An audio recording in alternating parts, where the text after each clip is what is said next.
Look, I need you to pay very close attention to what I'm about to tell you, because what's happening in the silver market right now is something most investors won't see coming until it's too late, and by then, the opportunity will be gone. Just yesterday, silver breached $32 per ounce in a matter of hours. 10 hours. That's all it took for spot silver to gain 4.6% and hit levels we haven't seen since the post-election sell-off. But here's what nobody's talking about. This isn't just another price spike. This is the beginning of something much bigger, and the next 72 hours could determine whether you're positioned to profit or left watching from the sidelines. Let me paint you a picture of what's really happening behind the scenes. While everyone's been focused on gold hitting new records, silver has been quietly setting up for what could be the most explosive move we've seen in decades. And I'm not exaggerating. The fundamentals, the technicals, the institutional positioning, everything is aligning in a way that happens maybe once or twice in a generation. You see, silver just did something remarkable. It surged past $60 an ounce recently, with some analysts now calling for $75 as the next target. Think about that for a second. We're not talking about a 10% or 20% move here. We're talking about silver potentially doubling from where it was at the start of this year, when it was trading around $30. That's the kind of move that creates generational wealth for those who see it coming. But here's where it gets really interesting. The London market just experienced what traders are calling a short squeeze. Now, if you're not familiar with what that means, let me explain it in simple terms. A short squeeze happens when traders who bet against silver, who borrowed silver to sell it, hoping to buy it back cheaper, suddenly realize the price is going up instead of down, and they panic. They have to buy silver to cover their positions, which pushes the price even higher, which forces more short sellers to cover, which pushes the price higher still. It's a feedback loop that can send prices absolutely vertical. And that's exactly what we're seeing right now in London. Spot silver climbed as much as 3.9% above $52 an ounce, exceeding last week's peak. But then something fascinating happened. Silver fell from its record peak as investors booked profits. It dropped about 3% to $61.70 per ounce after hitting a record high of $64.64 earlier in the session. And now, most people look at that pullback and think the move is over. They see profit-taking and assume the party's done. But that's exactly the wrong way to think about this. That pullback? That's not weakness. That's consolidation. That's the market catching its breath before the next leg higher. And here's how I know that. Retail investors are taking delivery of physical silver at record rates. Let me say that again because it's crucial. Record rates. They're not just buying paper silver on exchanges. They're demanding the actual metal. They're pulling supply out of the market and creating additional upward pressure on prices. When you see that kind of physical demand combined with a short squeeze in the paper market, you're looking at a powder keg. But let's dig deeper into why this is happening now. Because timing is everything in markets, and understanding the why behind the move is what separates the investors who make life-changing returns from those who miss the boat entirely. First, let's talk about the supply situation. Silver production has been relatively flat for years. We're not discovering massive new silver deposits. The easy silver has already been mined. And here's the kicker. About 70% of silver production comes as a byproduct of mining other metals like copper, lead, and zinc. So when those base metal mines slow down or shut down, silver supply gets squeezed, even if silver prices are rising. It's not like gold where you can just open more gold mines when prices go up. Silver supply is much more inelastic. On the demand side, you've got multiple powerful forces converging all at once. Industrial demand for silver is absolutely exploding. Solar panels use silver. Electric vehicles use significantly more silver than traditional cars. 5G infrastructure requires silver. The green energy transition that governments around the world are pushing, that's massively silver intensive. We're talking about structural demand that's going to persist for decades, not just a cyclical uptick. But here's where it gets even more compelling. Investment demand is surging at the same time, and not just from retail investors like you and me. Central banks, which have been accumulating gold at record pace, are starting to look at silver too. Why? Because they understand what's coming. They see the same thing we're seeing, a monetary system under stress, currencies being debased, and hard assets becoming increasingly valuable.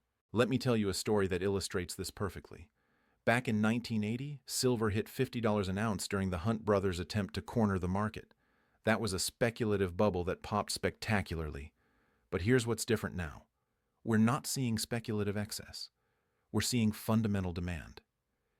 In 1980, there was no solar industry. There were no electric vehicles. There was no massive industrial demand for silver. It was purely a monetary play.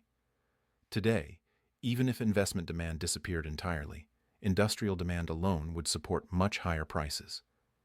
And speaking of monetary plays, let's talk about what's happening in the currency markets, because this is where things get really interesting. The dollar has been under pressure. Not catastrophic pressure, but steady, persistent pressure.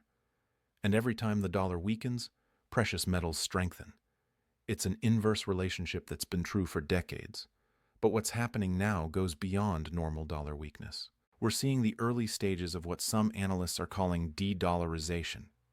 Countries around the world, particularly the BRICS nations, Brazil, Russia, India, China, South Africa, are actively working to reduce their dependence on the US dollar for international trade. They're setting up alternative payment systems. They're trading in their own currencies. And they're accumulating gold and silver as reserve assets. Now, I know what you might be thinking. I've heard about de-dollarization before. It's been talked about for years. Why should I believe it's different this time? Fair question. Here's why. The pace is accelerating. China and Saudi Arabia just completed their first oil transaction in yuan instead of dollars. That's massive. The petrodollar system, which has been the foundation of dollar dominance since the 1970s, is starting to crack. And when that system breaks down, the implications for precious metals are enormous. Think about it this way.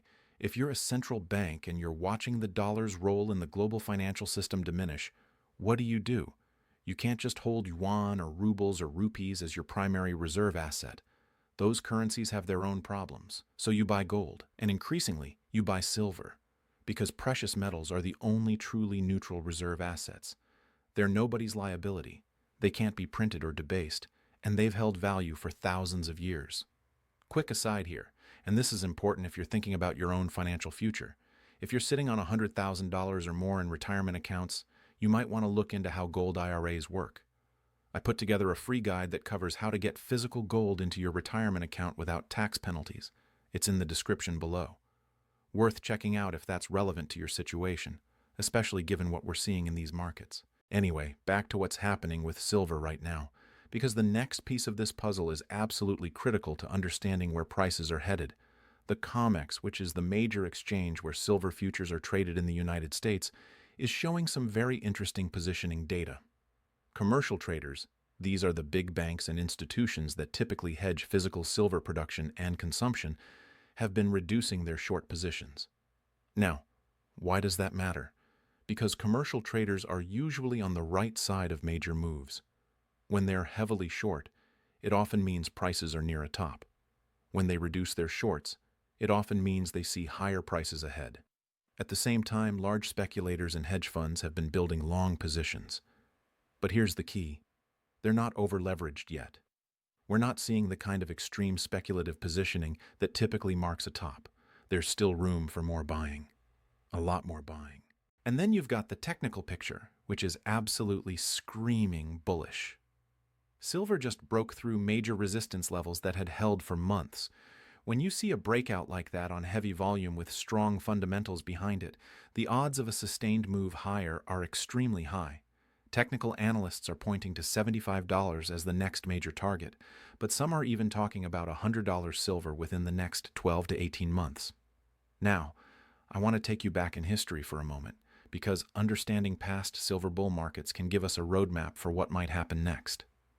In 2011, silver hit nearly $50 an ounce during the aftermath of the financial crisis. That move was driven by fear of currency debasement, quantitative easing by central banks, and a flight to hard assets. Sound familiar? We're seeing all of those same factors today, but amplified. Here's what happened in 2011. Silver went from about $18 in mid-2010 to nearly $50 by April 2011. That's a 178% gain in less than a year. And it wasn't a straight lineup. There were pullbacks, consolidations, moments where it looked like the move was over. But each pullback was followed by an even stronger rally. The investors who stayed the course and didn't get shaken out by the volatility made extraordinary returns. But then the move ended. Silver crashed back down, eventually bottoming around $14 in 2015. Why? Because the fundamental drivers changed. The Fed started talking about tapering QE. The dollar strengthened. Fear subsided. The trade got crowded with weak hands who panicked at the first sign of trouble. So the question is, are we in a 2011-style bubble that's going to pop? Or is this something more sustainable? And this is where you have to look at the differences, not just the similarities. In 2011, industrial demand for silver was strong but not growing rapidly. Today, industrial demand is not just strong, it's accelerating. The solar industry alone is projected to consume massive amounts of silver over the next decade. Electric vehicle production is ramping up globally. These are structural trends that aren't going away. In 2011, central banks were buying gold but largely ignoring silver. Today, we're seeing increased institutional interest in silver as both an industrial metal and a monetary asset. The narrative around silver is changing from poor man's gold to the metal of the future.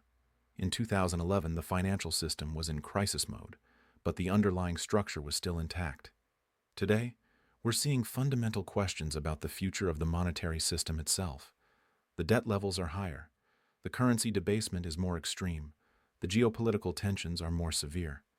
The case for hard assets is stronger than it's ever been. Let me give you another historical parallel that's even more relevant. In the 1970s, silver went from $1.50 an ounce to $50 an ounce. That's a 3,233% gain. Now, I'm not saying we're going to see that kind of percentage move from current levels, but I am saying that the 1970s provide a better template for what we might be experiencing now than 2011 does. Why? Because the 1970s were characterized by persistent inflation, currency instability, and a loss of confidence in the monetary system. The Bretton Woods system collapsed in 1971 when Nixon closed the gold window. Suddenly, the dollar wasn't backed by gold anymore. It was just paper, and people rushed into precious metals as a store of value. We're seeing echoes of that today.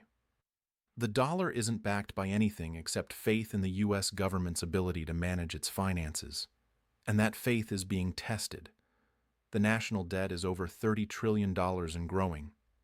The Fed has printed trillions of dollars in recent years. Inflation, while it's cooled from its peak, is still running well above the Fed's 2% target. And there's no clear path back to the kind of monetary stability we had in previous decades. In that environment, silver isn't just a speculation. It's insurance. It's a hedge against monetary chaos. And increasingly, it's being recognized as an essential industrial metal for the technologies of the future. Now, let's talk about what's happening in the physical market, because this is where things get really fascinating.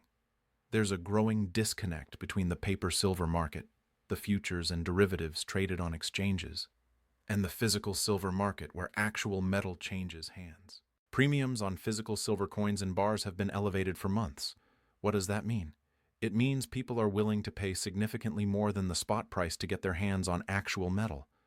When you see sustained high premiums, it's a sign that physical supply is tight. And when physical supply is tight while paper prices are rising, you're looking at a market that's fundamentally mispriced. The U.S. Mint has reported strong demand for silver eagles. Dealers are struggling to keep inventory. Delivery times are stretching out. These are all signs of a market where demand is outstripping supply at current prices. And when that happens, prices have to rise to bring the market back into balance. But here's the thing that most people don't understand about the silver market. It's tiny compared to other asset markets. The entire above-ground supply of silver that's available for investment is worth maybe $50 billion. That's less than the market cap of many individual tech stocks. It's a rounding error in the bond market. It's nothing in the context of global wealth. What that means is that if even a small percentage of global investment capital decides to flow into silver, the price impact could be enormous. We're not talking about needing trillions of dollars to move the silver market. We're talking about billions. And in a world where central banks are printing trillions, where sovereign wealth funds manage trillions, where pension funds and endowments control trillions, it doesn't take much to move a $50 billion market. Let me give you a concrete example. If just 1% of the money currently sitting in money market funds, which is over $6 trillion, decided to move into silver, that would be $60 billion, more than the entire investable silver market. The price would have to go significantly higher to accommodate that kind of demand. Now, I'm not saying that's going to happen tomorrow, but I am saying that the potential for a massive move in silver is there. The market is small. The fundamentals are strong. The technical setup is bullish, and the macro environment is increasingly favorable for hard assets. So what does all this mean for you as an investor? What should you be doing in the next 72 hours? First, understand that we're at a critical juncture. Silver has broken out to new highs. It's pulled back slightly as profit takers exit. But the underlying trend is still up. The fundamentals are still supportive. And the next move could be explosive. Second, recognize that timing matters. If you wait until silver is at $75 or $100, you'll have missed a significant portion of the move. The time to position yourself is when the setup is clear but before the crowd arrives, and that's where we are right now. Third, think about your risk tolerance and position sizing. Silver is volatile. It can move 5% or 10% in a single day. If you're going to invest in silver, make sure it's money you can afford to have fluctuate. Don't put your rent money or your emergency fund into silver. But if you have investment capital that you're willing to commit to a high-conviction trade with significant upside potential, this could be one of the best opportunities we've seen in years. Fourth, consider the different ways to gain exposure to silver. You can buy physical coins and bars. You can buy silver ETFs. You can buy silver mining stocks, which offer leveraged exposure to silver prices. Each approach has its pros and cons. Physical silver gives you direct ownership but comes with storage and liquidity considerations. ETFs are convenient, but you don't own the actual metal. Mining stocks can multiply your returns, but they come with company-specific risks. My personal preference, and this is just my opinion, is to have a core position in physical silver, and then potentially add exposure through ETFs or mining stocks, depending on your risk appetite. The physical silver is your insurance policy. It's the asset that will be there no matter what happens in the financial system. The ETFs and mining stocks are your speculation on higher prices. Fifth, and this is crucial, don't try to time the exact bottom or top. You're not going to buy at the absolute low and sell at the absolute high. Nobody does. The goal is to capture the majority of the move. If silver goes from $32 to $75 and you buy at $35 and sell at $70, you've still made a 100% return. Don't let perfectionism keep you from taking action. Now let me address the elephant in the room. What if I'm wrong? What if silver doesn't go to $75 or $100? What if it pulls back from here and trades sideways for months? It's a fair question, and it's one you should always ask when someone is making a bullish case for any investment. Here's my answer. The risk-reward is still favorable. If silver pulls back to $28 or $30, you're looking at maybe a 10% or 15% downside from current levels. But if the bull case plays out and silver goes to $75, you're looking at a 130% upside. That's an asymmetric bet. The potential gain is much larger than the potential loss. And here's the other thing. Even if silver doesn't make a massive move in the next few months, the long-term case for silver remains intact. The industrial demand trends aren't going away. The monetary instability isn't going away. The supply constraints aren't going away. So even if you have to wait longer than expected for the payoff, the fundamentals support significantly higher prices over time. But I don't think you're going to have to wait that long.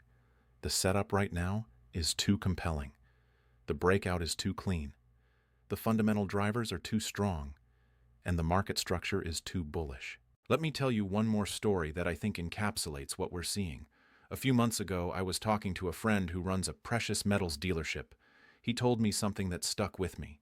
He said, "I've been in this business for 30 years. I've seen bull markets and bear markets. I've seen bubbles and crashes. And what I'm seeing right now in the physical silver market is unlike anything I've experienced before. The demand is relentless. The premiums are persistent. And the buyers aren't speculators. They're people who are genuinely worried about the future of the monetary system and want to own real assets. That conversation crystallized something for me. This isn't just a trade. This is a fundamental shift in how people think about money and value. And silver, because it's both a monetary metal and an industrial metal, is uniquely positioned to benefit from that shift. The next 72 hours are critical because we're at a decision point. Either silver consolidates here and then breaks higher, or it pulls back and gives us another entry point. Either way, the trend is your friend. And right now, the trend is unmistakably up. So here's what I want you to do. Take some time today to really think about your exposure to precious metals. Look at your portfolio. Ask yourself if you're positioned for what could be one of the biggest moves in the silver market in decades. And if you're not, ask yourself why not. Because here's the reality. Opportunities like this don't come around often. When all the stars align, fundamentals, technicals, sentiment, market structure, you have to pay attention. You have to act. Because by the time everyone else sees what you're seeing, the easy money has already been made. Silver is telling us something right now. It's telling us that big money is positioning for higher prices. It's telling us that physical demand is overwhelming supply. It's telling us that the monetary system is under more stress than most people realize. And it's telling us that the next major move could happen very quickly. The question is, are you listening? Are you positioned? Or are you going to look back 6 months from now and wish you had acted when the opportunity was staring you in the face? I can't make that decision for you. But I can tell you this. The critical hours are here. The setup is clear. And the potential rewards are enormous for those who have the courage to act on their convictions. Silver isn't just a metal. It's a message. And right now, that message is loud and clear. Something big is coming. Make sure you're ready for it.